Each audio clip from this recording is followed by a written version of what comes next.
So for this little video, we're going to put a pipe back right here. I cut off the exhaust a while ago, driven it a little bit, but I really don't feel it's a good idea to have this just dumping right here. It may not actually do anything, but seems like a bad idea. So yeah, I'm gonna just clean off what's there and then see if I can get the pipe tacked in before removing anything. Let's go. So here's what we're working with.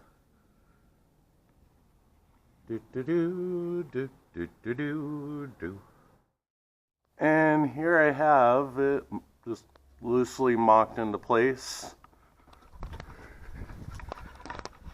Just using that rope to try and hold the front end, while that part is kind of just pressed into the remaining exhaust.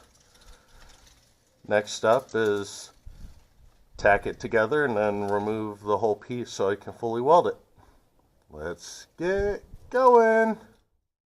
Here's a quick little snapshot for those of you who have never seen the underside of an all-track.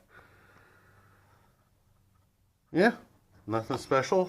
This little cheap eBay exhaust. Yeah, that gasket didn't hold up very well. Might have to order a new one. So, here's the pipe segment that I've got to weld. I did just some quick little sanding and cleaning where it's going to be joining. Let's see if my welds don't turn out complete garbage this time. Well, it's welded up. Definitely goobered. You know, it's kind of like snot welds. When you have a shaky hand like I do, it is really kind of hard to get a steady bead, carry it on. It'll probably, I can hope that I will improve, you know, like when I have areas cleaned off, so I could maybe weld standing up. But my shaking, I think, is always going to limit what I can do. So, again, function over form. I'm going to take the lovely little belt sander, clean it up a little bit, clean up the rest of the pipe, and get it painted. So yeah, on to the next part. So, I now have the pipe in.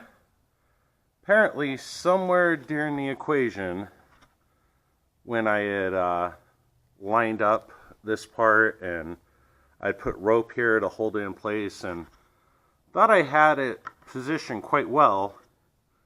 Now that it's actually welded up and reinstalled, it's placed a little higher than I expected. So if I were to put a tip on this thing to extend it out, this stamp thing gets in the way.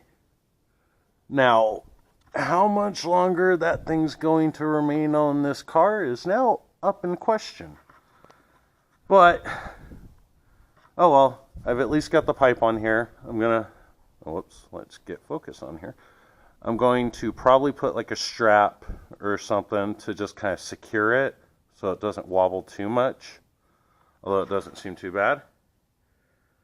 Anyway, let's, could swear I had like measured 2 or 3 times and cut welded once. Whatever. Let's see how the damn thing sounds now. Well, my car decided to segue into what will be my next episode. My ignition cylinder decided to break while trying to start it. I'm wondering if it's had a problem with starting at times, like kicking over the starter. And I kind of figured, okay, my starter was probably dying because occasionally it would start if I had the charger up on it. It was speculation.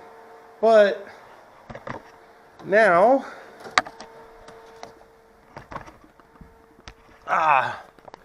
key is out and turned back to the lock position.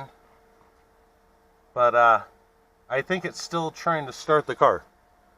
Well, I'm not sure if it's actually trying to turn over the starter. But yeah. So I can't turn the car off. So I'll be pulling the negative and just killing it. So yeah, next up, order a new ignition cylinder. Hooray. Have a good day. Have fun. Rather anticlimactic. Blah, blah, blah. Anyway, have fun. Have a good day. All that fun jazz. Bye-bye.